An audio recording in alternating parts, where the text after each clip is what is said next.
Now we're on. Okay, thank you. Thank you so much for coming out this evening and being here for part two. And a lot of good information Steve's got planned for us tonight. But before we get going on that, I forgot to pass this around at our fellowship meal today, but this is a sign-up sheet for the Natural Remedies class here at the church on the 18th. So put your name on it. You just sign up. We'll get you all registered. I'm going to leave it. Is that table your table out there in the foyer? Whose table is that? Somebody this afternoon set up tables. I thought Steve's doing autographs or selling CDs or something. Huh? It's the refreshments. Oh, is this for tomorrow? Oh, refreshments tonight? Well, yeah. I'm glad I came. Okay. No, I mean, I could pass it around. Okay. And I just want to make sure and get it on so that they can. Yes. We'll have better refreshments when we're in the new earth. Oh, I'm looking forward to that. Right. That's right. Another thing that we're doing, as we did last time, is it live or just recording? It's going to be live tonight, but then that gives us a recording that's available at the Eugene Seventh-day Adventist Church. If you go to YouTube and hunt Eugene Seventh-day Adventist Church, this will show up. It'll take you to that account. But if you're watching after the fact, it's really, when you hear live have a question during the presentation, people online don't hear that. And so all of a sudden there's just this big dead spot. So it just doesn't go well, watching it. So if you've got a question that's just driving you nuts, sit on your hand, write it down. Get a pencil and paper and write it down. You could even, I'm giving permission, take a tithe envelope and tear it open and write inside on that blank paper. And but make a donation for that. But write your questions down. Steve will have question and answer at the end. So we will get to those. But we're just trying not to interrupt while we're doing the broadcast. And I don't think or maybe I don't know how they're doing question and answer at the end. If we are, we'll do a mic so that it's on the recording. But just keep your questions till the end when we're prepared to do that. Run around with mics and things like that. Let's pray. Oh Lord, we've had a blessed Sabbath, time of fellowship together, and just thank you for that. And now coming together to look again at where we're at in Earth's history, really inside to celebrate and say, yes, Jesus, you are coming soon. Give us an awareness, open ears, open hearts, Lord, that we can hear the information, understand it, and not be afraid, but just praise your name that you are giving us these warning signs of your soon coming. Give us wisdom. Bless Steve as he presents, Lord. Thank you for doing that tonight. Amen.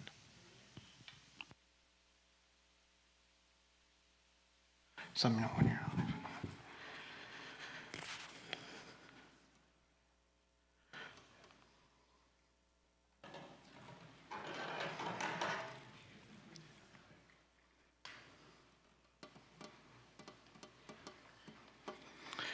All right, thank you so much for coming.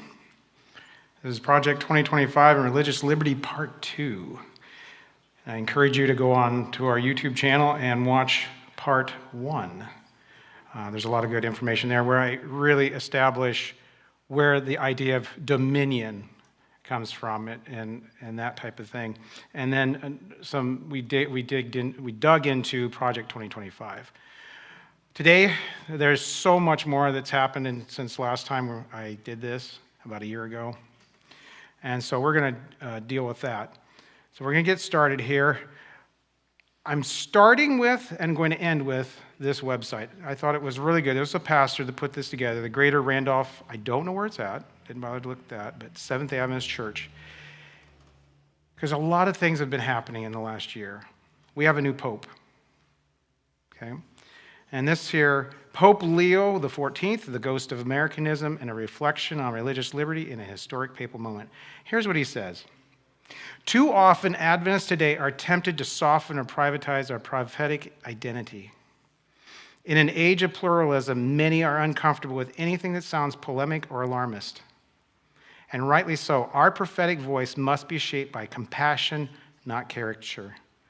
I would agree. But there is a difference between caricature and clarity, between hysteria and healthy suspicion. We cannot afford to forget the religious liberty. True liberty is always vulnerable to the union of church and state, however noble the intentions. He goes on to say here, this is not about vilifying Catholics or sounding end-time panic. It's about paying attention. It's about watching the alignment of powers, not personalities. Because today we are going to talk about some religious figures. We're going to talk about some political. And I just want you to be aware, this is not about their personalities, but we've got to take this big view and see from like a 360 view from 30,000 feet, 20,000 feet, whatever, and look at these things. Where are we at in time? What has progressed even in the last year? So we're going to go through this. I want to start out with a text from Matthew 22:21, because this is going to lay the foundation for this idea of separation of church and state. This comes from Matthew 22:21. They say unto him, Caesar's. Now, the context here is, of course, they're showing here in verse 17, is it lawful to give tribute unto Caesar or not? And, of course, Jesus perceives their wickedness, says, why tempt you, ye hypocrites? Show me the tribute money. And they brought him a penny. And they said unto him, whose image and whose subscription? And that's where this text comes, the context here. They say unto him, Caesar's. Then say he unto them, render therefore unto Caesar the things which are Caesar's, and unto God the things that are God's. This is foundational for separation of church and state. I believe this was Christ laying that foundation, saying there is these two powers, but they cannot be sitting here and being fused together in a union. A couple of quotes here as we get started. This is from Ronald Reagan back in 1967, his inaugural address as governor of California. He says, freedom is a fragile thing. It's never more than one generation away from extinction. I'm going to say it again. Freedom is a fragile thing. It's never more than one generation away from extinction. It's powerful. This comes from the American Sentinel. This was 1898. This is our Adventist magazine. Religious freedom is the soul's declaration of independence. I like that. And here's from Ellen White as we get started here. To protect liberty of conscience is the duty. This comes from Great Controversy, page 201. To protect liberty of conscience is the duty of the state. And this is the limit of its authority, and it is the limit of its authority in matters of religion. Every secular government that attempts to regulate or enforce religious observances by civil authority is sacrificing the very principle for which the evangelical Christians so nobly struggled. That's so true. I totally agree. This man here, Cyrus the Great. We're going to talk about religious liberty. Let's go way, way, way back to Cyrus the Great. And in Isaiah 44:28, it says, thus saith Cyrus, he is my shepherd. Leaders back then were called shepherds because they were leading their people. And shall perform all my pleasure, even saying to Jerusalem, thou shalt be built, and to the temple thy foundation shall be laid. There was something special about Cyrus. This right here is the Cyrus stone, or the cylinder. Known today as the Cyrus cylinder, this ancient record is now being recognized as the world's first charter of human rights. It is translated into all 6 official languages of the United Nations, and its provisions parallel some of the articles of the Universal Declaration of Human Rights. And we will get into the Universal Declaration of Human Rights from the United Nations. But if we look here, this was amazing. So in 539 BC, the armies of Cyrus the Great, the first king of ancient Persia, conquered the city of Babylon.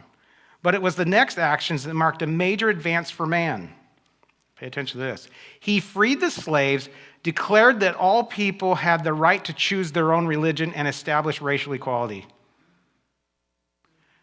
He understood separation of church and state, all the way back to the time of 539 BC.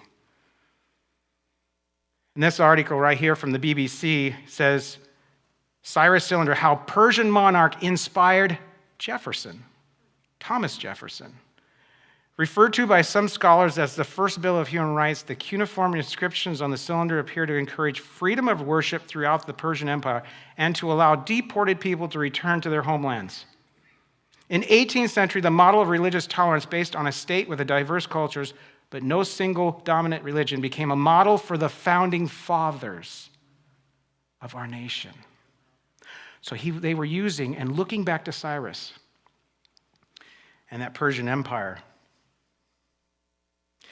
This is interesting here. This is another little, it's not on the screen, but it says, this is actually Cyrus. He says, I returned them unharmed in their cells in the sanctuaries that make them happy. This is referring to their gods.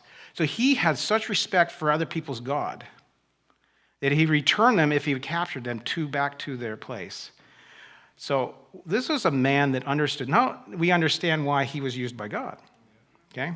But our founding fathers were based on this Persian idea, okay, of separation of church and state. This is where they're getting this from. So we're going to start out here in this little section here.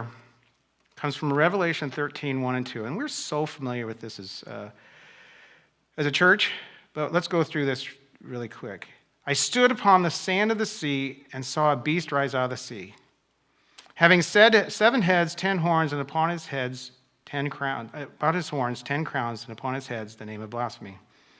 And the beast which I saw was like unto a leopard. His feet were as the feet of a bear, and his mouth is the mouth of a lion. And the dragon gave him his power, his seat, and great authority. I would love to spend some time on this, but what we want to look at here is the idea of the leopard. This is Greek philosophy. This entity coming up out of the sea has Greek philosophy, and you'll see this show up in this a little bit of that in this presentation. They really strongly believe in Aristotle and Plato. This is the foundation of Roman Catholicism, is Greek philosophy.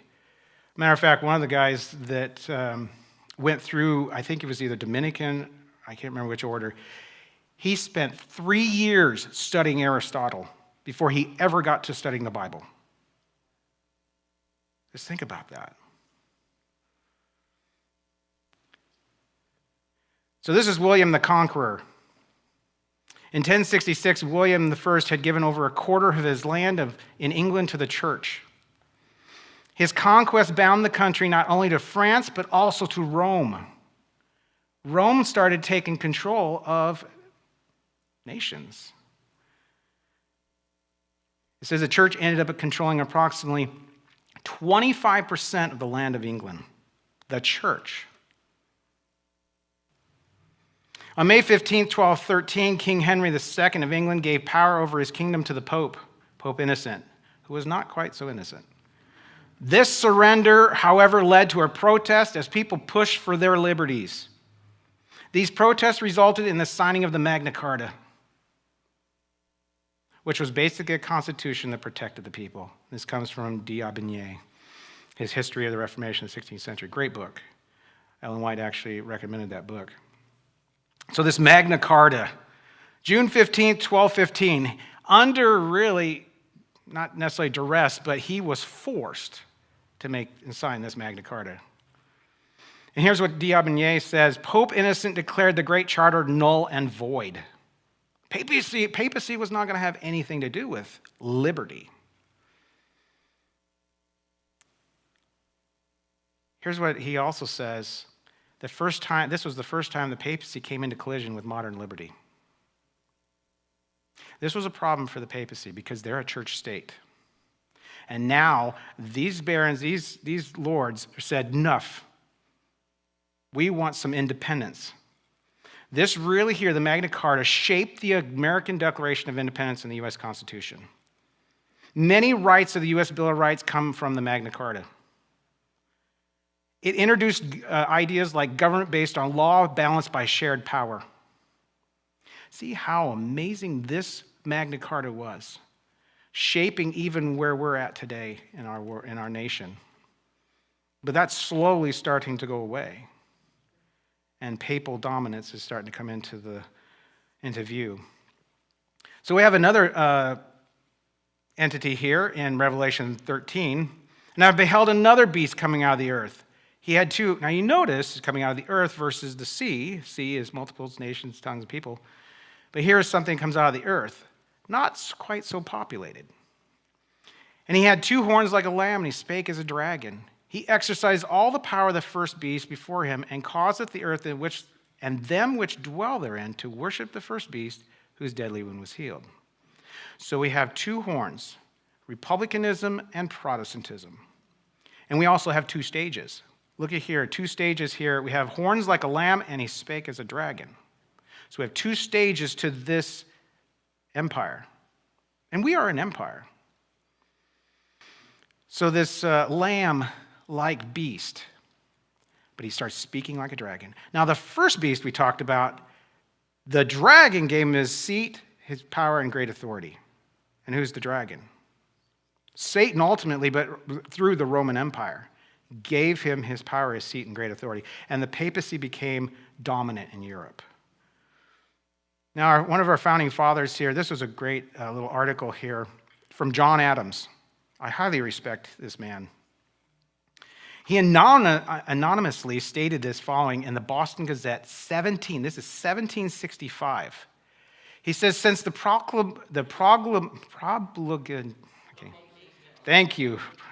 promulgation of Christianity, the two greatest systems of tyranny that have ever sprung up from this original are the canon and feudal law.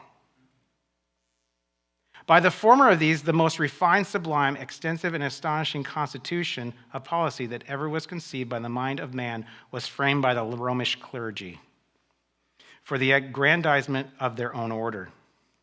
He goes on to say, in the latter, we find another system, similar in many respects to the former, which, although it was originally formed, perhaps for the necessary defense of barbarous people against the inroads and invasions of neighboring nations, yet for the same purposes of tyranny, cruelty, and lust, which had dictated the canon law.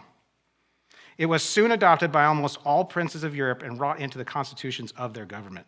This is the papacy coming and bringing all these nations together and infusing itself into these nations. But another event, still more calamitous, I can get this word out, to human liberty was a wicked confederacy between these two systems of tyranny above described. It says, thus, as long as this confederacy lasted and the people were held in ignorance, liberty, and with her knowledge and the virtue too, seemed to have deserted the earth. And the one age of darkness succeeded another, till God in his benign providence, listen to what he says here, till God in his benign providence raised up the champions who began and conducted the Reformation. He understood history. And I'm telling you, what he wrote down here, a lot of people don't know it today. And I'm including our leaders. They don't understand what went on and what was These founding fathers really put their lives on the line. Because they were not only fighting England, they were actually, this was going against the papacy. From the time of the Reformation to the first settlement of America, he says as he concludes, knowledge gradually spread in Europe, but especially in England, and in proportion as it was increased and spread among the people. Ecclesiastical and civil tyranny, which I use as synonymous expressions for the canon and feudal laws. It's interesting, he said ecclesiastical and civil tyranny equate to canon and feudal laws. Seem to have lost their strength and weight. 1765, they're starting to lose their strength and weight. And we know in 1798, Pope gets taken captive. 1773, the Jesuit order is actually banned from many of the nations because they had infiltrated at the very top level. I'm telling you, they're doing that today. They're at their old schemes. So we have this Thomas Jefferson penned the American Declaration of Independence in 1776, kind of talking about liberty here. The Constitution of the United States of America in 1787, the Bill of Rights of the U.S. Constitution protects basic freedoms of the United States citizens. This right here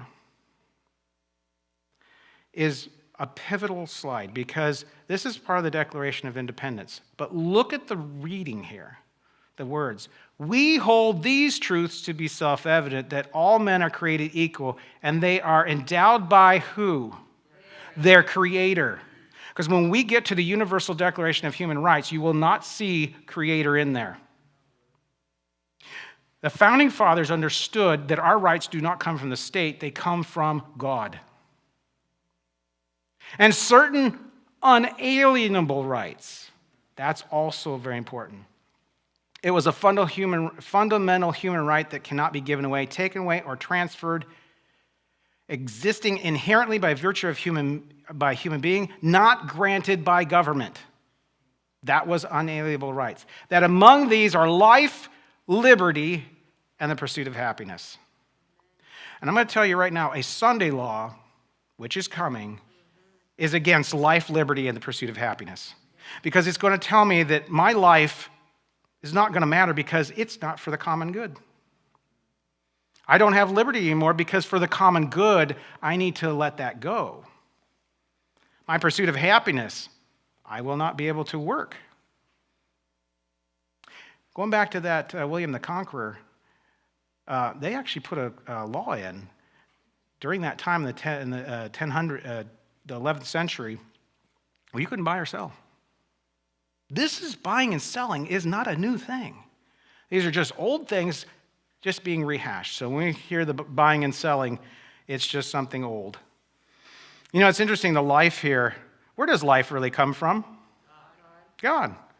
Breathe into our nostrils the breath of life. How about liberty? Yeah.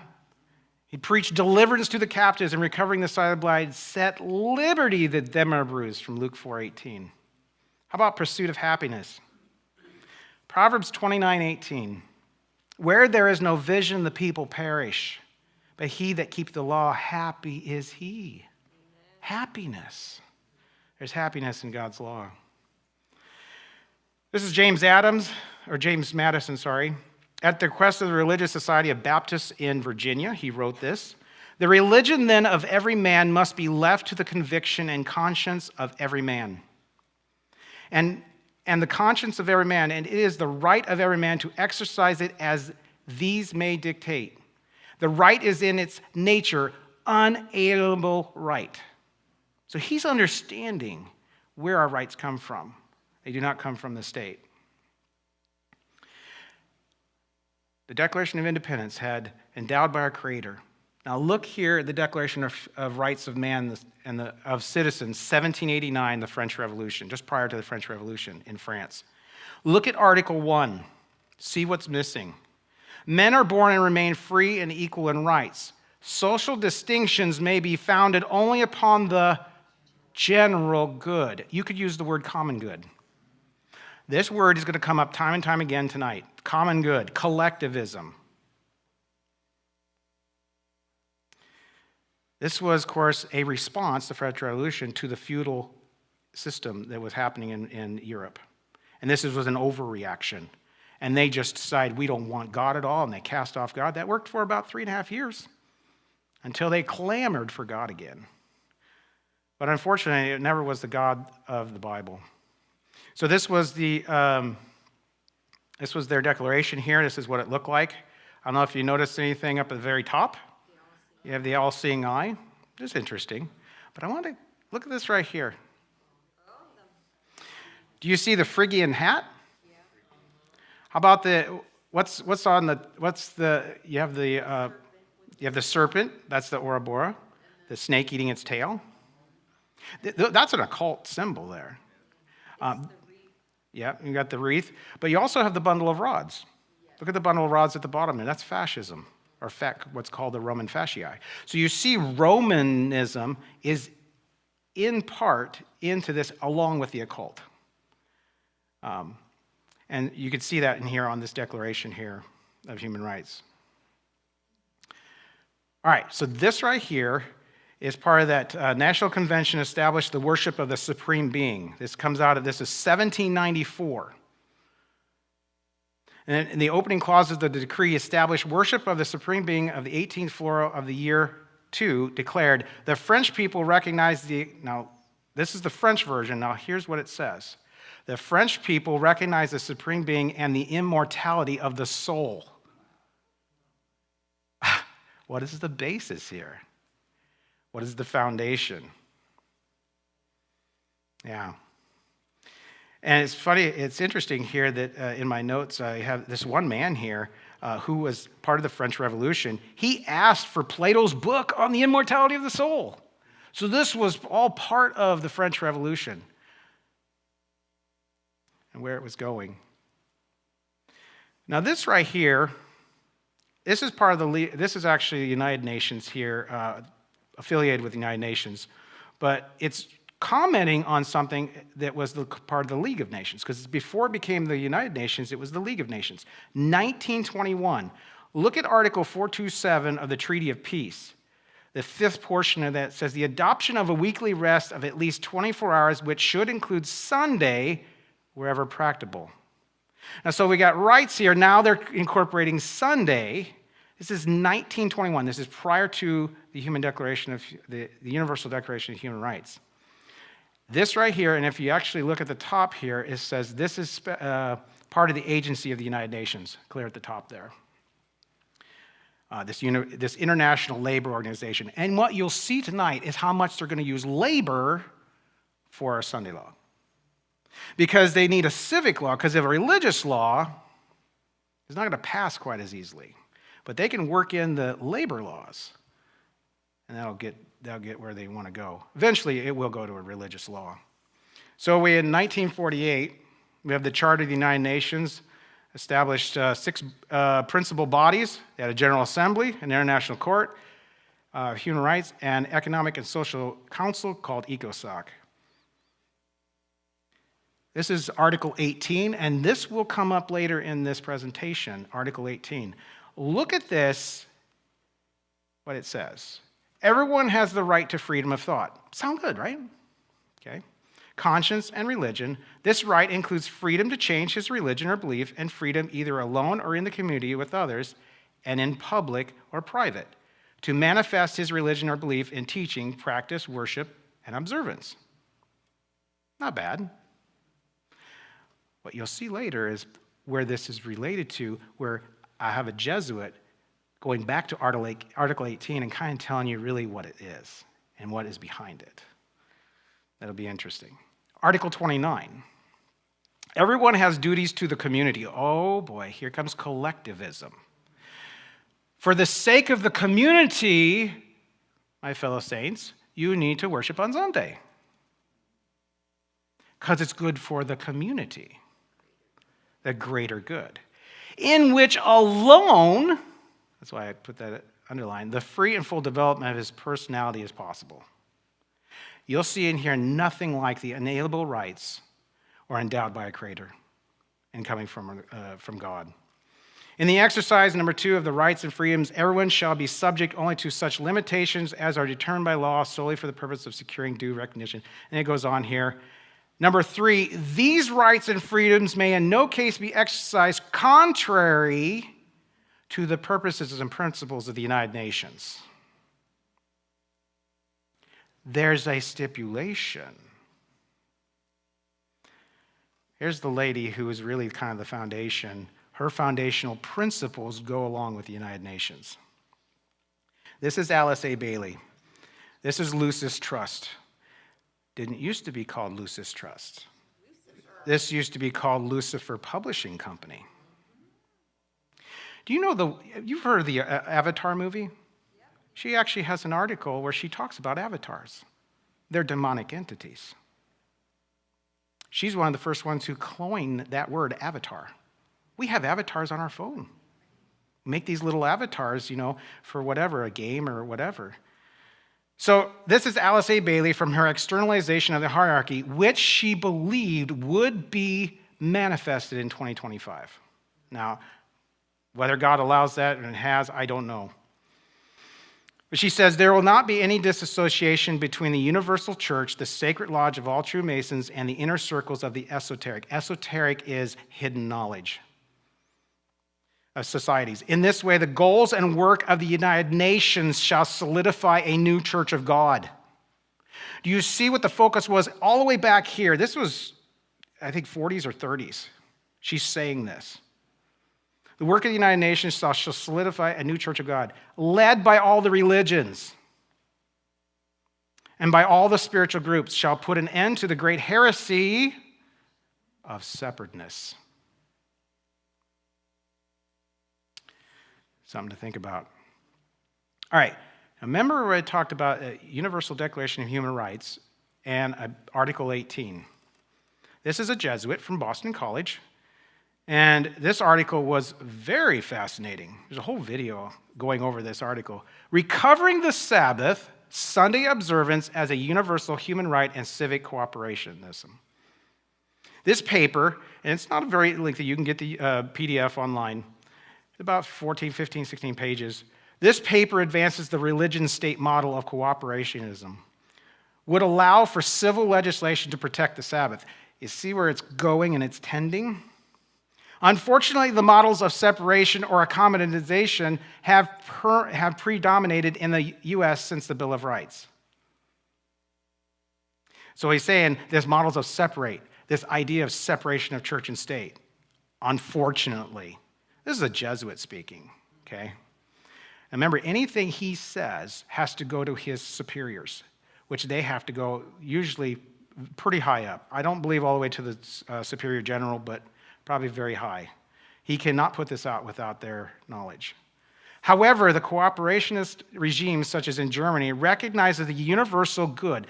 There's that idea of common good, the universal good present in religious legislation. The cooperationist model is present in most European countries. It readily preserves democracy. The Judeo-Christian tradition may be the source of advocacy for Sunday closing laws, yet a weekly rest from the economy serves all citizens. Listen to that language, cooperationism.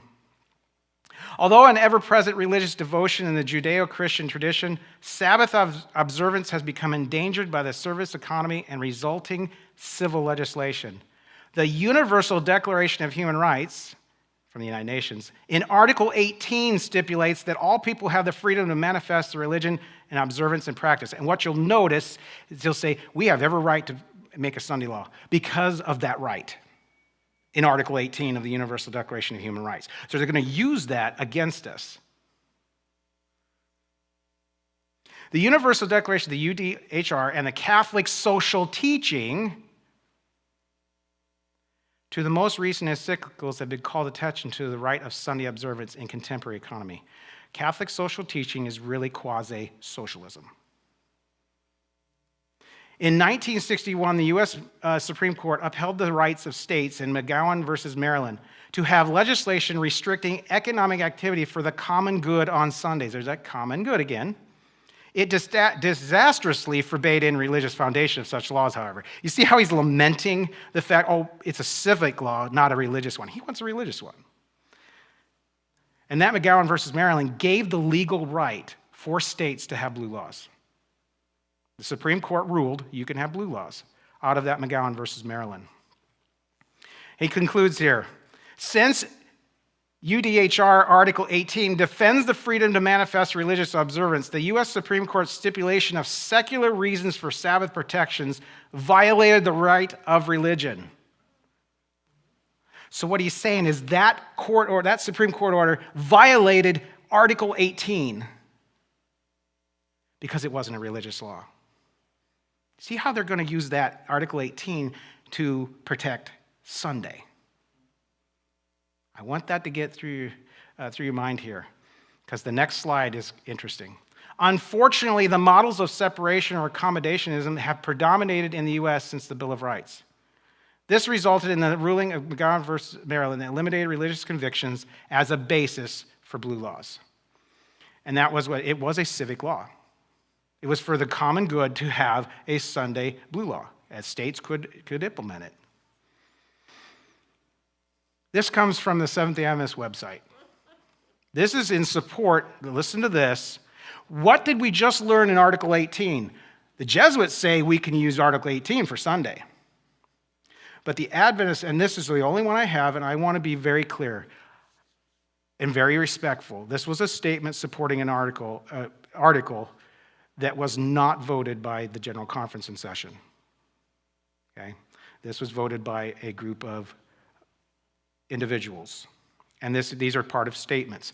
But listen to what they say. In support of Article 18 of the United Nations Universal Declaration of Human Rights and other international instruments, and in harmony with its belief and its history, the Seventh-day Adventist Church is fully committed to promote, defend, protect religious freedom for everyone, everywhere. Okay, get that. To that end, we will continue to cooperate with the United Nations. Now, if Article 18, like the Jesuits said, is going to be used, why are we cooperating with the United Nations promoting Article 18? I'm just humbly, I'm asking this question. Because the United Nations could care less about your rights as a Sabbath keeper. Because when it comes down to it, Sunday is, and will be the day of worship. And they're using the United Nations to do it. It says, in the United Nations Human Rights Commission and other international agencies and religious organizations to encourage every nation to implement the fundamental right of religious freedom. You know, there's part of this I have no issue with. But I don't want to be part of and cooperate with the United Nations if they're going to be the entity to bring about a national Sunday law. They're going to be one of the instruments to use. It's something we need to think about. Also from another one, it said, coming from the best and highest part of the human heart, this is still on the Adventist.org, the Universal Declaration is a fundamental document standing firmly for human dignity, liberty, equality, and non-discrimination of minorities. Coming from the best and highest part of the human heart is not what Jeremiah 17:9 says. The heart is deceitful above all things and desperately wicked. Who can know it? Universal Declaration of Human Rights in the United Nations is secular, humanistic, and in some ways atheist. Very much. And so I humbly ask, why are we cooperating? Okay, common good. Here's, I got this, I cheated, I went to Google AI, and this is what it came up with. Aristotle saw it as an ultimate goal, this is common good, of the community where all members flourish. Thomas Aquinas, which is one of the big cheeses within Catholicism, they really hold to his writings, defined it as peace, security, and a well-ordered community. Okay, not bad, but Rousseau from the French Revolutionary linked it to the general will, the collective will for common preservation and well-being. There comes that idea of collectivism. Common good, collectivism, greater good. These will come up time and time again in these different articles we have.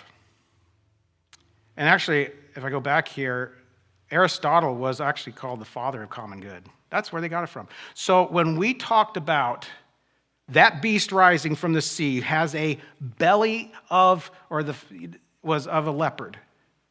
This is Greek philosophy. This is where they're getting the common good. Okay? I humbly say, we should not even acknowledge common good. Our rights come from God. Here comes the Catechism of the Catholic Church. They say, in respect to common good, this is 1993, in respecting of religious liberty and the common good of all, Christians should seek recognition of Sundays and the church's holy days as legal holidays. So they're saying, use this common good, we can use this for respecting and recognition of Sunday. This is just a little wedge that they can work in there. The American Sentinel, it's a great article. A.T. Jones did a lot of work in this pamphlet here, in these articles. Here was a quotation from the recent hearing on Sunday bills. This probably goes back to around the time of 1888. Before the Massachusetts legislature will explain, a speaker in behalf of the bill said, "When we speak of natural rights, it must be with limitations." I'm going to tell you common good has limitations, and this will come up here. Actually, Dignitatis Humana says within due limits, and that'll come up here in a minute. Natural rights of the individual and the community are subordinate to the common good. Did you catch that? Natural rights of the individual and the community are subordinate to the common good. No, they're not. My rights do not come from the state or the common good. Sabbath laws have been proved to be for the common good. Yeah, they're going to use this common good. This is all the way back in it's actually not 1888, this is 1898. Sorry, this article came out. He concludes here, this is from another one in 1898. What, on the other hand, is the common good? Sabbath laws have been proved to be for the common good. Natural rights are sought to be curtailed in the interests of Sunday laws. Sunday laws are a denial of natural rights.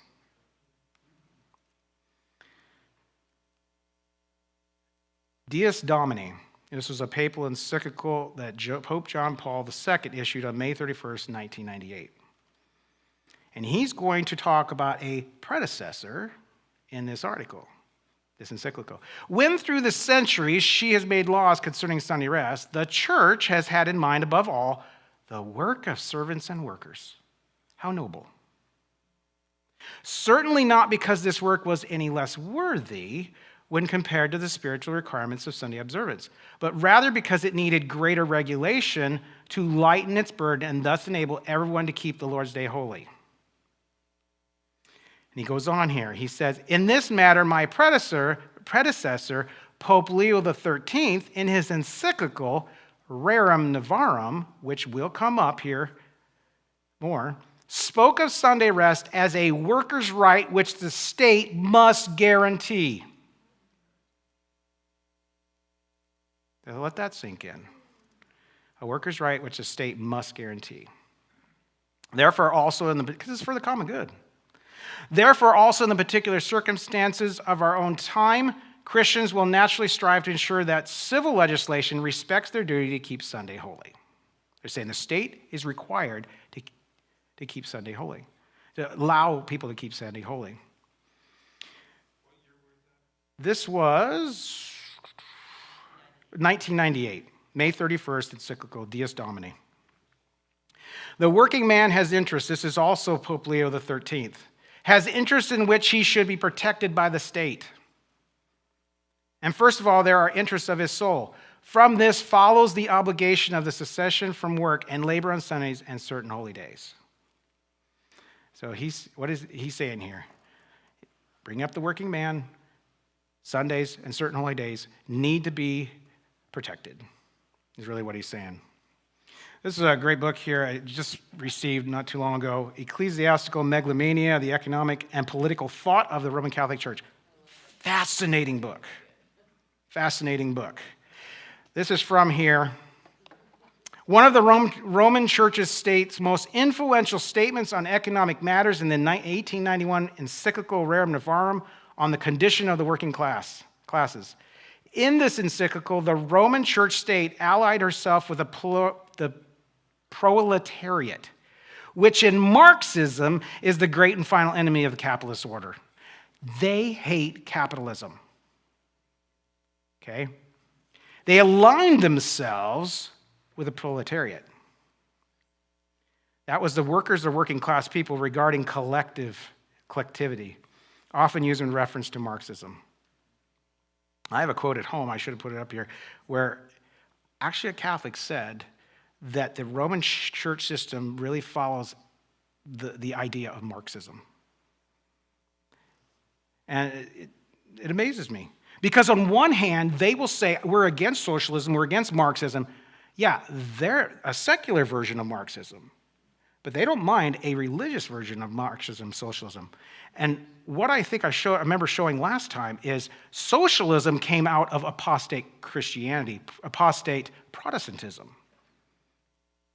If you look into where socialism came from, it came actually out of Protestantism. They were just recapitulating what was already feudal law and socialistic type tendencies throughout the Middle Ages or Dark Ages. He goes on, the encyclical's Marxism is so blatant that one Roman Catholic writer declared that much of the encyclical Rerum Novarum appeared only to repeat in more orthodox language that Marx, Karl Marx, had said 10 years before. Indeed, there are paragraphs, if not pages, in the Communist Manifesto that might have been written by the Pope. He's not saying the Pope wrote it, but he's saying it could be as if the Pope wrote it. So this encyclical, Rerum Novarum, is following in line with Karl Marx. Of course, he was one of the co-writers of the Communist Manifesto.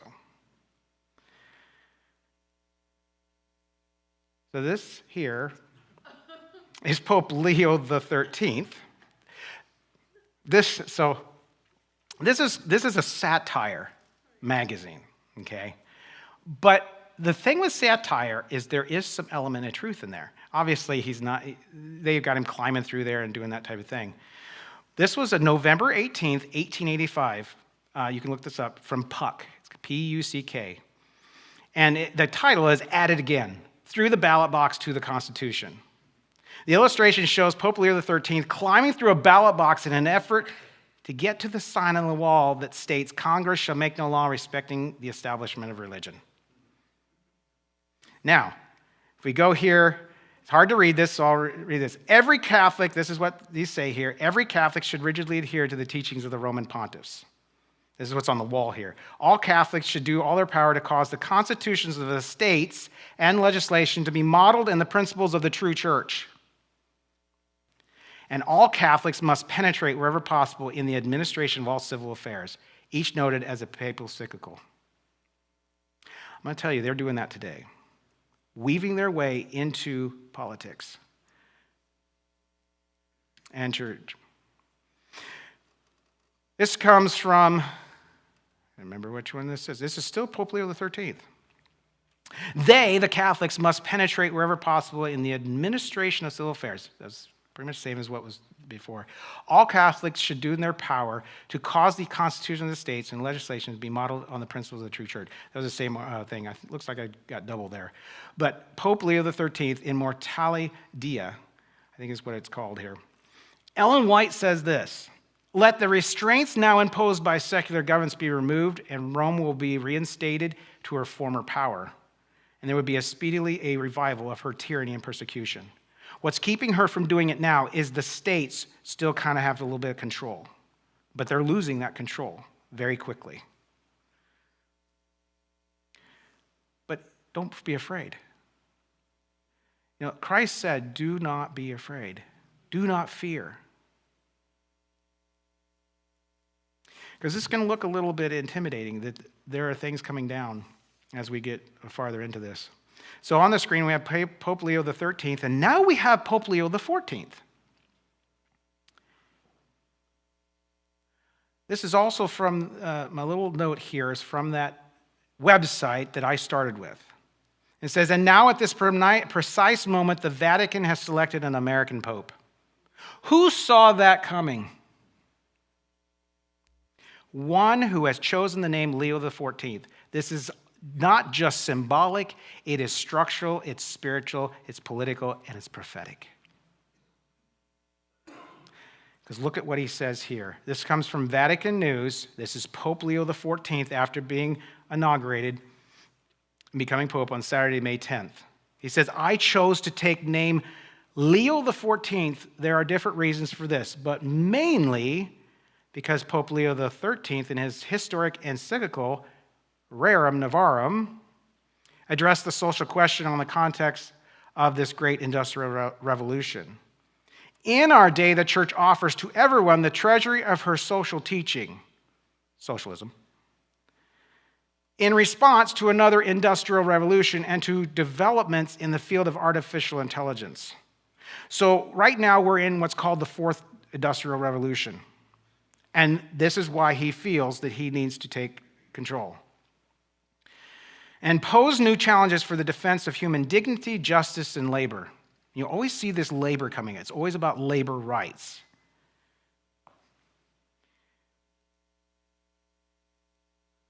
This is from that website again that I started with, just another thing. The wall of separation between church and state is not just being questioned, it is being quietly dismantled. The election of the Pope from the United States under the name Leo XIV may appear symbolic, but it happens in a moment when the world is ripe for a synthesis. The currents of Catholic ambition, Christian nationalism, and American exceptionalism are not running in parallel. They're beginning to converge. Okay? I told you last time, a year ago, thesis, antithesis. You have thesis, antithesis will create what's called a synthesis. And then they do this all over again. Out of that synthesis, they create a thesis, antithesis, and they create a synthesis. It's over and over again. Problem, reaction, solution. You'll see this in the news. Problem, reaction, solution. They'll actually manufacture an antithesis to get the synthesis they want. Just interesting. Wilhelm Friedrich Hegel is the one, Hegelian dialectic is what that is called. I believe it's actually from Satan. I believe it's the very tactic that the devil used in heaven. Okay? Thesis saying he created something, no, this over here, and he's getting people on his side. All the while, he had a motive to ascend to the Most High. Well, the devil's trying to do that again, but through the nations. Okay. This comes from the Catholic World Report, Vatican II, and religious liberty. Because when they talk about religious liberty, it is not what we mean by religious liberty. It's religious liberty for Catholicism, and everybody else doesn't have any. They get religious liberty, and the state needs to acknowledge that. Article 1 of Dignitatis Humana, which one of our previous gentlemen lauded from the Parl department, P-A-R-L, but it says here, begins with the observation that the modern man has, with a newfound sense of freedom, realized a duty to pursue the truth. That truth rests in the one true Church of Christ. Who's that? Catholic Church. Vatican II and religious liberty. Untouched, the traditional Catholic doctrine on the moral duty of men and societies toward the true religion and toward the one Church of Christ. Now, this is from Dignitatis Humana. This is Pope Paul VI. The Vatican Council declares, this is somewhere around the 1960s. The Vatican Council, too, declares that the human person has a right to religious freedom. Great. This freedom means that all men are to be immune from coercion on the part of the individuals or the social groups and any power and any human power within due limits. Now that's a problem. Don't put the within due limits. It sounds good until you do within due limits. What are those within due limits? The right to religious freedom is exercised in human society. Hence, its exercise is subject to certain regulatory norms. They're very fancy with their word. It's very difficult sometimes to see where they're coming from. They use doublespeak. They're very good at it. And what they mean by religious liberty is not the same as us. We want religious liberty for all. I want my neighbor next door to be able to practice a religion that he has, as long as it doesn't infringe upon me and bring harm to me, physically or mentally, in a sense of, like, he's going to sacrifice some animal in his backyard, and then somehow that affects me. Now, you have to be careful there, because you could say, now, common good is saying, well, you can't, for the common good, you can't do that at all. But we want human rights and religious rights for all. Everybody gets to practice that. We would love it if everybody was Christian, but that's not feasible. So we want to make sure that everybody has those rights. All right, so another section here we're going into. This comes from Ellen G. White, Signs of the Times, October 1st, 1894. God would have us study the events that are taking place around us and compare them with the predictions of his word, in order that we may understand that we are now living in the last days. Again, from that website of the Adventist Church, he says, efforts like Project 2025, a political blueprint with a deep Catholic influence, are working to reshape government through religiously informed authoritarianism. Catholic integralists, because they're integration into church and state, bringing those together. Voices are helping set the agenda, calling for a moral state that reflects traditional religious values. And at the presidential level, we are now hearing open calls to restore religion to public life, not in a pluralistic terms, but in ways that recast America as a covenant nation with a divinely ordained identity.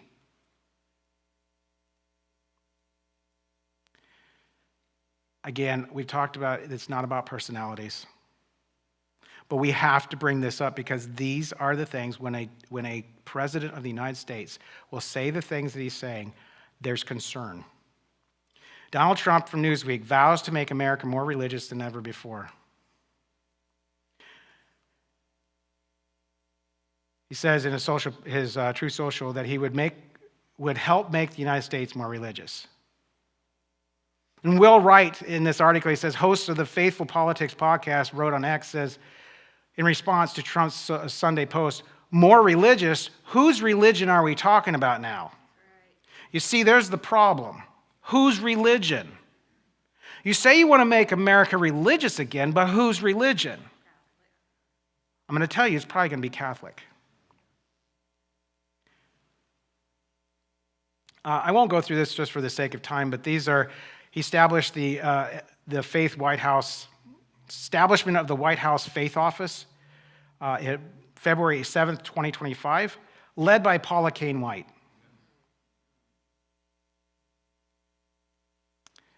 I don't understand. I really don't. But this right here is a video from Donald Trump, President Trump, May 1st, 2025, the National Day of Prayer event at the White House. Listen to what he says. You know, they work right out of the White House. They've never done that. That's never been done before. No other president allowed that. I think, they say separation. They say separation between church and state, they told me. I said, all right, let's forget about that for one time. We said, really? The separation? I don't know. Is that a good thing or a bad thing? I'm not sure. But whether there's separation or not, you guys are in the White House where you should be, and you're representing our country, and we're bringing religion back to our country, and it's a big deal. So you hear what he said. Separation of church and state. Let's forget about that for this one time. What if it's not just one time? Yeah. Now look at this article here.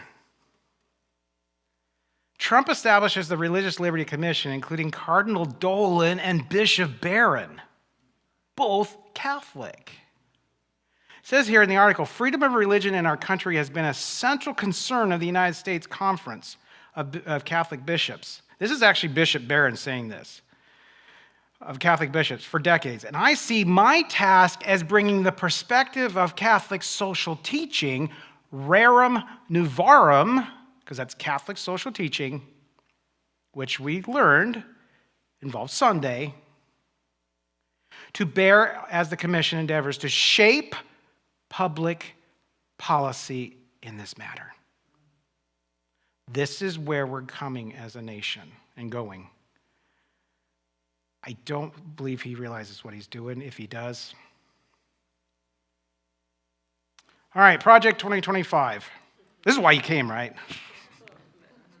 Matt Walsh, November 6, 2024 says, now the election is over, I think we can finally say that, yeah, actually Project 2025 is the agenda.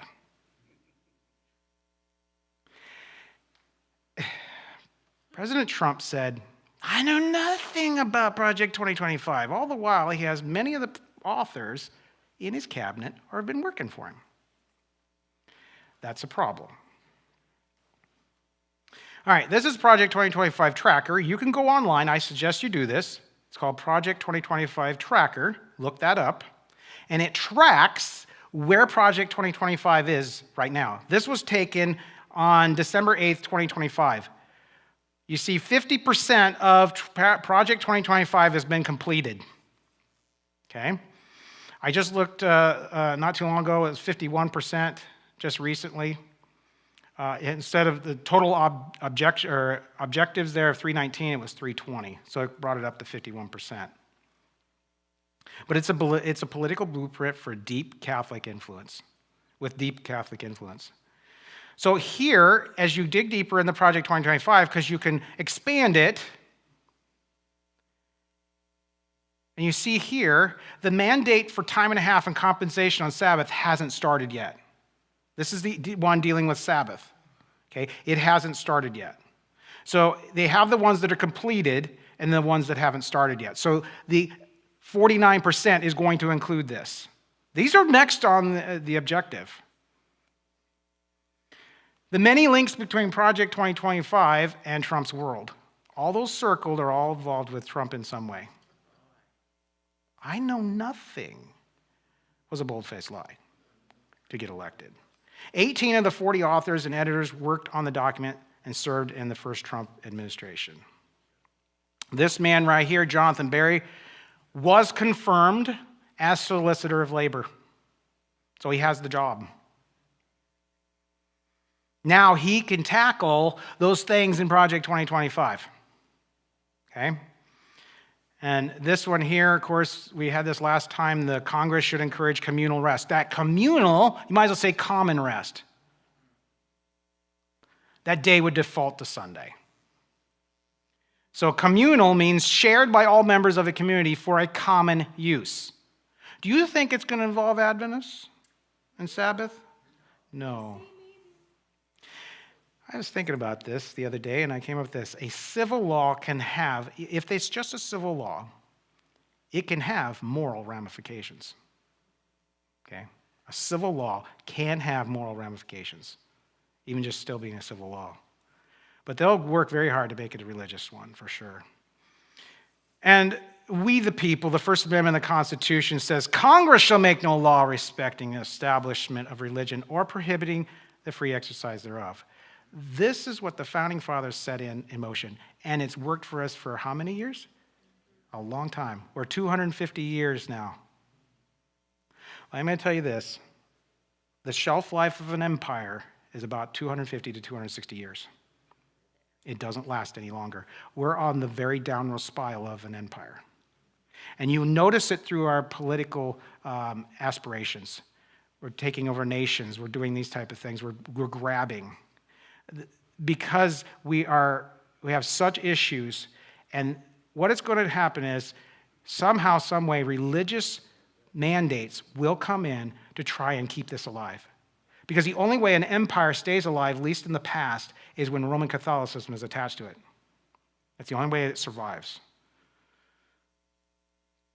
All right. Jonathan Berry wrote this article called Renewing Labor.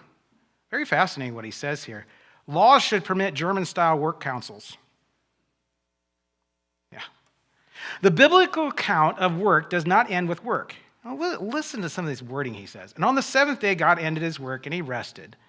Rest completes work for human beings as it does for God. It preserves workers' dignity as co-creators. As the compendium of the social doctrine of the church explains. I believe Jonathan Berry is Catholic. Sabbath rest constitutes a barrier against becoming slaves to work, whether voluntary or by force, and thus gives us a fuller freedom. I have a little bit of a problem with the idea of Sabbath with Sunday.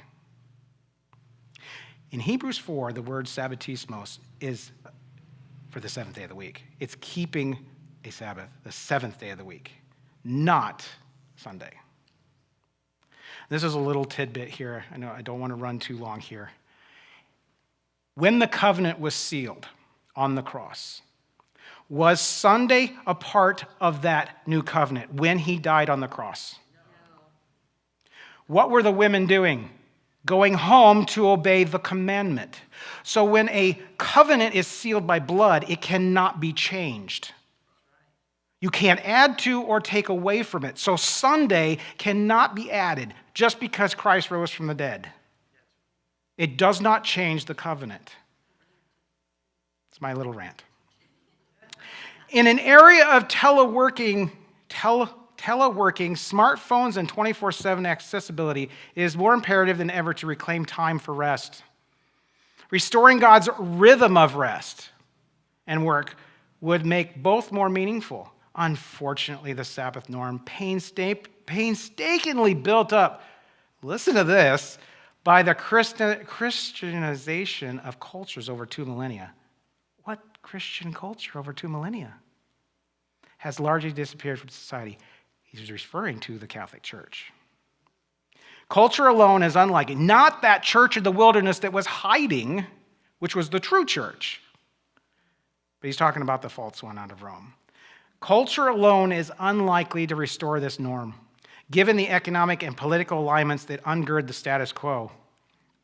It is a low-wage, low-skilled workers who, in the absence of the norm, are likeliest to be induced to Sabbath work. Their lack of human...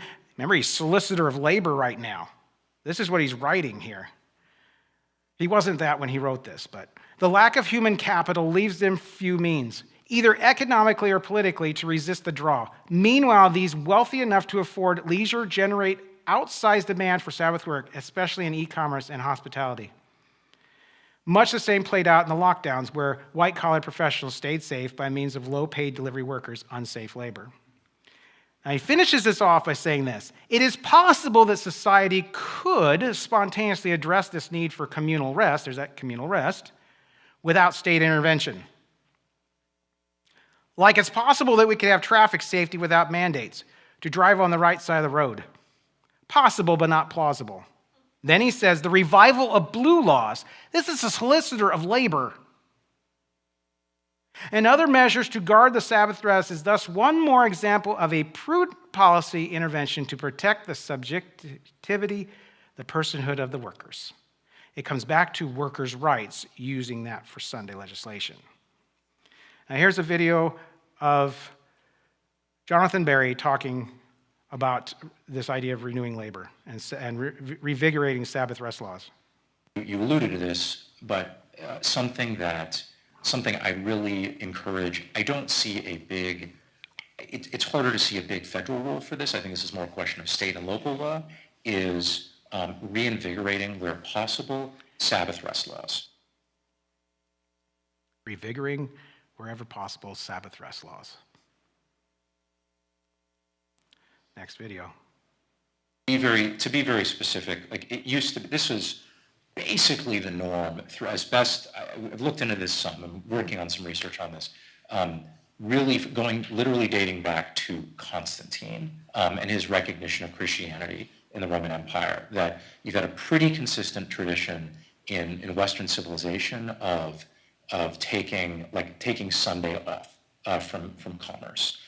This, of course, this is a tradition that has roots not only in Christianity but in Judaism, and keeping the Sabbath holy, and having a time not only for, it's not merely from rest in the sense of abstinence from work, but it's rest for time with God, time worshiping God. It's rest for time with community, and even in between is time with family. The lack, one of the things that I think has been so harmful to the world of work and how we think about work is the lack of kind of well-defined and shared times for rest. One of the best pieces on this from a secular-ish author named Judith Shulevitz put this in The Atlantic a few years ago, called "Why You Never See Your Friends Anymore." And she opens with talking about the Soviet experiment in abolishing the 7-day week, replacing it with a 5-day week where just 1/5 of all the people are randomly assigned, like, you will have this day off, you will have this day off. It was a debacle. And within a few years, even the Soviets had to admit this was a very bad idea. Like, these are like, these are the masters, even the Gulag people thought that this was a bad idea. Like, we can't keep doing this. So having more of that steadier rhythm of work and rest would be so much healthier, so much happier, and help people more readily connect with the purpose of their work. Being able to push back from your work allows you to more readily see it as service to God, service to family, service to community, than the weird kind of soup of half rest, half work that we all seem to be floating in all the time. Did you happen to catch anything out of that? He's talking about going back to the Soviet experiment, having 2 days of rest here isn't going to work. We have to have a communal rest. You see where he's trying to go with this? And he mentions back to Constantine. Well, that's a problem because Constantine created one of the first Sunday laws. And he also says shared times of rest. There again is another word for common good, and that type of thing. This is part of the U.S. Department of Labor. You go on their Facebook website or Facebook page tonight, when you go home, U.S. Department of Labor, you'll see this, a dream worth fighting for. Now look at what it says. Project Firewall is our commitment to ensure American workers have a fair shot at the American dream. It's not going to be easy, but the American dream is worth fighting for. Every Sunday morning, by Harold Anderson. That was the name of that picture. Why is the Department of Labor even mentioning Sunday? And if you go on there, there's many more of these that mention Sunday, or they'll show, there's another one here. This one shows a church. And it says, on our work, Project Firewall is critical in our mission to put Americans first and restore the American dream. These are fundamental from Fortune magazine. And so this idea of church, you see how why is Department of Labor doing this? You can see here where you can see the church up there in the top. This just came out 2 days ago, Thursday. Saving America by Saving the Family, a foundation for the next 250 years. Oh, they have grand ideas. Blue Law repeals. This is the Heritage Foundation, who was the author that really started the Project 2025. Blue Law repeals, should be blue laws, repeals have produced quasi-experimental evidence that when secular substitutes become more accessible, attendance and church giving drop, suggesting that a restoration of blue laws could have a restorative effect. This is the Heritage Foundation, authored Project 2025. He goes on, support for a uniform day of rest. Doesn't that sound exactly like all the different quotes we've had? As zoning laws allow a community to determine where one can separate certain businesses. If you go down here farther, it says a uniform day of rest. Again, are constitutional and can accommodate the fact that the majority of people who take a day of rest for religious reasons do so on Sundays. What happened to us Seventh-day Adventists? Where's our unalienable rights? Okay, finishes off here. A uniform day of rest that limits commercial activity can provide temporal boundaries that help communities to set aside time for religious observance. And then he goes down here. By restoring a common rhythm of rest and reflection, community rest laws could help to reverse the trend towards spiritual homelessness and foster the social habits necessary for communities to cohere and flourish. Brand new, off the press from Heritage Foundation. The Catholic Church, this comes from the Catholic World in 1935. The Catholic Church in this nation must live on to accomplish her work, even though our republican form of government disappears and capitalism with it. They're planning for that to fail, and then they step in. Okay? 1935. Ayn Rand, I think that's how you say it. Ayn Rand, yeah. The Catholic Church has never given up the hope to reestablish the medieval union of church and state. I think we've seen that through a lot of these quotes. With a global state and a global theocracy as its ultimate goal. This was penned in 1967. This is, of course, J.D. Vance, who is a Catholic. And this is what he said about separation of church and state. If you go back to the First Amendment, it doesn't say separation of church and state. It says Congress shall make no laws respecting the establishment of religion. But if you go back to the founding time, there were actually a number of states that had formally recognized churches. There was the Anglican Church of Virginia. This was the official state church of Virginia. Maryland at the time was the only majority Catholic colony. or at least had a significant Catholic representation of the original 13 colonies. What he's trying to say is state religions. It's what he is really looking for here, and acknowledging we had it in the past, we can have it now. But Ellen White says in Great Controversy, page 580, she says, though they take the oath pledging their loyalty, and I'm going to put this on J.D. Vance. This quote is for him. Though they may take the oath pledging their loyalty to the state, yet back of this lies the vow of obedience to Rome, absolving them from every pledge inimical to her interests. I think it was the president of Chile just said, I'm Catholic first, and then I'm the president of Chile. That's a problem because the Catholicism is a church state. So what you just said, you have aligned yourself to another country. Well, that's treason. Something to think about. Here's another video here. This is from 1864. It's Pope Pius IX. He wrote a document called the Syllabus of Errors. All right, he listed things that were erroneous, that were bad, and he condemned them. Here is one of the propositions, Proposition 55, that was condemned by the Pope. Quote, right on the screen. Quote, the church ought to be separated from the state and the state from the church, end quote. This proposition was condemned as heretical. All right, so if you make this proposition, that is condemned, that is anathema, that is heretical. If you are a Catholic, you cannot say this, and I quote, the church ought to be separated from the state and the state from the church. That's Taylor Marshall. That Syllabus of Errors, just look it up when you get home. It's quite fascinating. Kind of middle of this quote here, it says, our country is a battlefield on which is being waged the greatest struggle of the church's history. The conquest of America is the supreme objective at which he aims. This comes from Dr. E. Boyd Barrett. This was 1935. He was an ex-Jesuit who wrote this. He goes on and talks here about, in teaching American Catholics this new phase of Catholicism, this active phase, and sanctifying it with his blessings, Pope Pius the 11th, is that 11th? Yeah. Yes. Rendered inevitable many significant changes in the life course of this nation.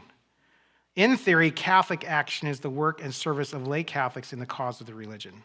Under the guidance of the bishops, in practice is the Catholic group fighting their way to control America. This is a Jesuit here. Look at what he says. For the sake of time, I'm just going to look at the highlight that error has no rights.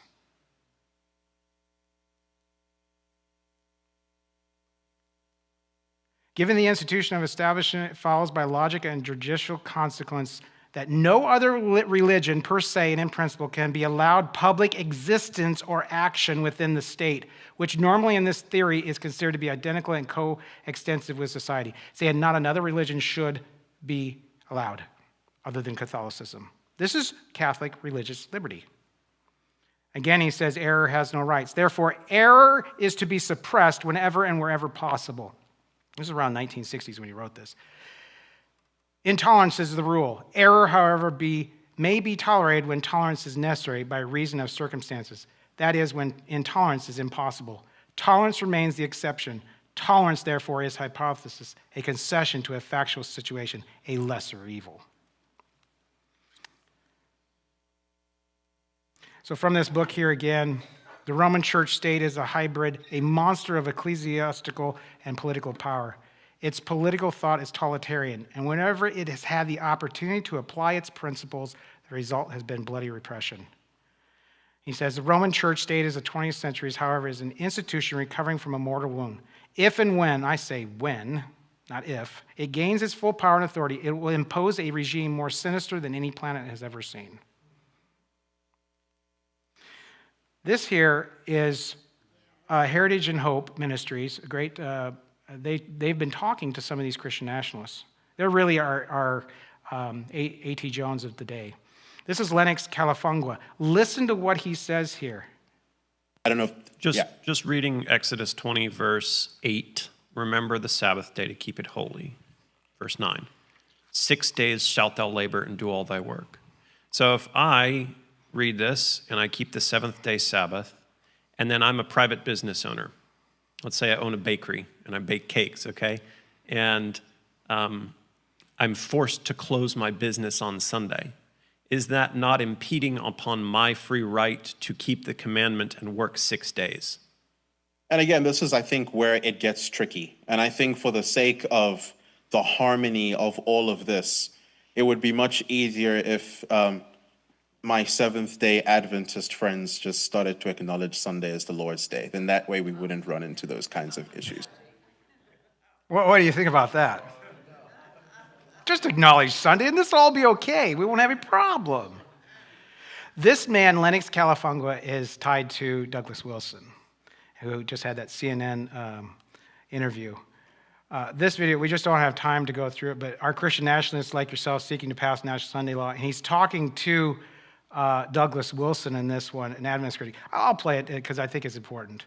Are Christian nationalists like yourself seeking to pass a national Sunday law that will eventually lead to persecution coming for those who want to observe This is Saturday Adventist's as biggest the critic. Sabbath? No, I've never heard anybody proposing that or talking about it or wishing that they could. I do believe that the Sabbath is going to be part of a reformation of our morals. I don't believe the fourth commandment has been retired in any way.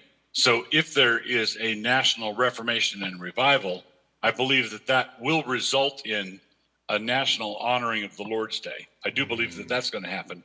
But I'm a federalist. I don't think the mechanism for it ought to be the federal government. I believe that Sabbath laws, or what they used to be called blue laws, should be a municipal, local, county sort of thing, not national at all. Okay? Yeah, he did say something different to Walter Veith in the Heritage and Hope. He had a CNN interview. Here's what he said. I'd like to see a town be a Christian town. I'd like to see the state be a Christian state. I'd like to see the nation be a Christian nation. And I'd like to see the world be a Christian world. And she would press him a little bit more. Well, what about the Muslim countries? You know, and eventually everybody's going to have to come on board. Douglas Wilson's church that he has in Washington, D.C., Pete Hegsted is a member of that church. Douglas Wilson is trying to put himself into the politics of our nation. And he's one of the biggest Christian nationalists. Ellen White says here this idea of Jesus is king, because this is what they'll go around saying. Jesus is king. He's king. I agree he's king, but you've forgotten he's also a high priest right now. Okay? Jesus will ultimately be crowned king. But right now he's interceding in the most holy. Today in the religious world, there are multitudes who, as they believe, are working for the establishment of the kingdom of Christ as an earthly and temporal dominion. They desire to make our Lord the ruler of the kingdoms of this world, the ruler in its courts and camps, its legislative halls, its palaces, and marketplaces. They expect him to rule through legal enactments, enforced by human authority. Since Christ is not here in person, they themselves will undertake to act in his stead, to execute the laws of his kingdom. That's exactly what they're doing today. Her prophetic insight is amazing. Joel Webb in here. This is fascinating here. We're degenerates. We're not even close to, we're degenerates. The Constitution is not suited for governing degenerates. For governing degenerates, and I'm curious your thoughts on this, if you agree, disagree, but I think for our population that is degraded morally and culturally, and religiously, as far as we have, you need power. Men must be governed. you you need a Caesar type, Now, if you're asking me my preference, that would probably be my preference, would be a constitutional republic. But I think the conditions for that is a moral people. So I think you can work towards that in the future, but I don't think constitutioning even harder is going to get us out of our current mess. It's a little bit more there, but you hear him talk about a Caesar-type figure? And you can make the same argument for blue laws. Like there would be, a difference between mandated church attendance, where the state actually forces someone to go to church, versus no, but the market will be closed on Sunday to where everyone could go to church, to where you're removing an obstruction or a distraction. And there's even economic benefits with that as well. The Sabbath and the aspect of ceasing from work, and not only the aspect of the opportunity to devote yourself to a day of worship, and but just the rest portion of the Sabbath and ceasing from work. So he's talking to a man here, Stephen Wolfe. They're coming back together. Stephen Wolfe is he's a big Christian nationalist. And here's what he says. And he'll actually say a statement, laws against heretics. Just listen for it. I think having blue laws, the Sunday Sabbath laws, really is the first thing that happened. Like, it's not blasphemy laws, it's not, laws against heretics, because that really defines for a community what it is, that we are a Christian people because we set aside that day of worship.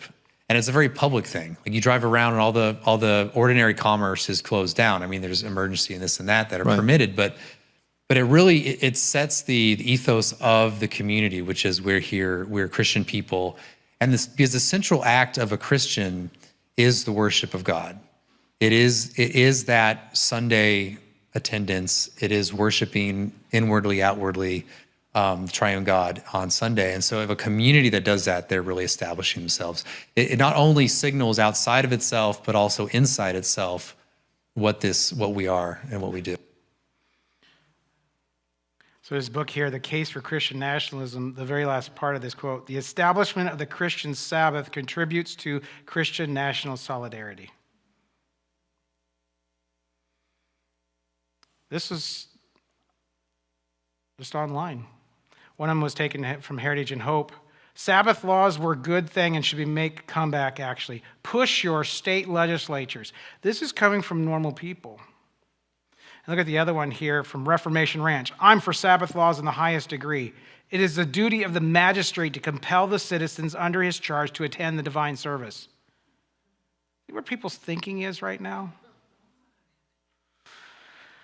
This is more of a secular idea of the Sabbath. For centuries, this is from a secular newspaper here. For centuries, this Sabbath practice was distinctive from Judaism and in its origins also from early Christianity. With the passage of time and under external influence, this observation was moved to Sunday. She goes on to say, this decisive turn occurred in March 7th, 321 AD, when Emperor Constantine the Great, who ruled a Roman Empire that was still predominantly pagan, propagated an edict declaring Sunday as the mandatory of rest. His edict acted as a civil religious dogma in the nascent imperial Christianity. And she says, those who persisted in observing the Sabbath were considered anathema, that is, cursed or excluded from the Christian community. That's exactly what's going to happen now, in the future. Today, weekly rest, in particular Sunday rest, has transcended its religious meaning to become a labor right, she's so right here, recognized in the most Western countries. The history of the day of rest from the seventh day sanctified by God to Sunday made official by the Roman Empire and later turned into a labor law illustrates how religious norms and legal structures intertwine, influence each other over time. Today's Sunday rest not only protects the physical and emotional health of workers, but also preserves an ancestral memory full of symbolism, spirituality, and social justice. Thus, each Sunday of rest encapsulates centuries of history, faith, power, and law. That was a secular article. Also, the Green Sabbath Project. Anybody heard about that? This is the environmentalist portion of a day of rest. And it says in the article, take a weekly day of rest, make it a real Sabbath for you, for Earth. Hello? We have a Sabbath. This was an ad. But the agitation for Sunday you'll see in this ad. Oh, messed that up. In a work world, what difference will one day make?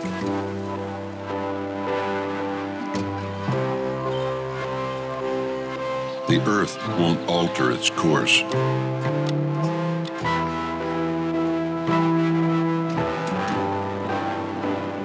Cats and dogs will be cats and dogs.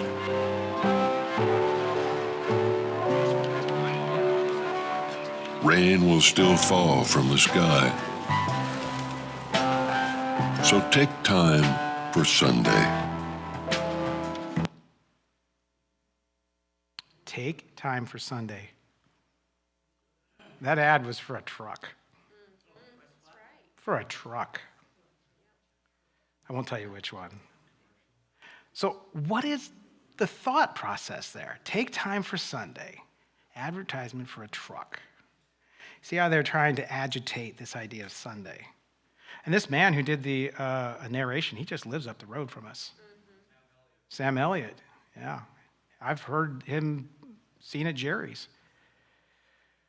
All right, this book right here, Charlie Kirk, Stop in the Name of God, came out, of course, after Charlie Kirk's death. He was writing this, not sure if he totally completed it. There's just no way of knowing. But these are some, there's some quotes here from this that are a little bit interesting. Because he was keeping a Saturday Sabbath, okay? And he was really starting to, you could see how he was working, and he's working through all these little elements. But look at what it says on page 72. Even non-observant citizens came to expected a quiet Sunday, not merely as a tradition, but as a legal rhythm. Hear that idea of legal rhythm? Common day of rest. Grounded in moral vision, these laws were not seen merely as religious impositions, but as social goods. They ensured that the working class laborers could attend church. See, it always keeps coming back to the labor. They know they can't work in a full-blown religious law, but it's for the workers' rights. He says, now imagine if America began to honor the Sabbath again, not merely as a personal spiritual practice, but as a national cultural rhythm. Picture Saturday or Sundays. Now, if he just would have left it Saturday, once again becoming a time of what? Collective pause. When commerce slows, screens dim, and the frantic pace of life yields to presence, prayer, and family. This comes from the Free Press. Charlie Kirk's final message to America. He said this, occasionally I'm asked to speak at conferences, churches, or public forums that fall squarely on weekends. And in those moments, I face the same tension many of you do. How do I honor God when life won't slow down? Here's my answer. I do everything in my power to plan around it. And I think truly, honestly, he did. But what he says next is interesting. But when that's not possible, I get creative and deliberate. If I have to work on Saturday, I take Sunday as my Sabbath. If both days are booked and filled with travel or obligations, I plan ahead to block off the following weekend for extended rest. Phone off, no emails, no output. There was a football game last night that I wanted to watch. But it's Sabbath. I didn't watch it. That's just the way we keep the Sabbath. Okay? When it comes to something you like versus God's law, I'm going to follow God's law. Okay? So important. We cannot compromise on that. We have Erica Kirk here, and what is her name? Megan Kelly, thank you. Look at this here, what Megan Kelly says. I actually felt like it was a divine right order. I've prayed so many times to Charlie and to God to give me the right guidance on how to handle this whole thing. There is something that's happening with this. This was, no pun intended, a turning point in our nation. Okay? I know Turning Point USA was his thing, but this is a true turning point. Listen to what Erica Kirk says in a Fox News interview. If you ever want to talk to Daddy, she's talking to her kids.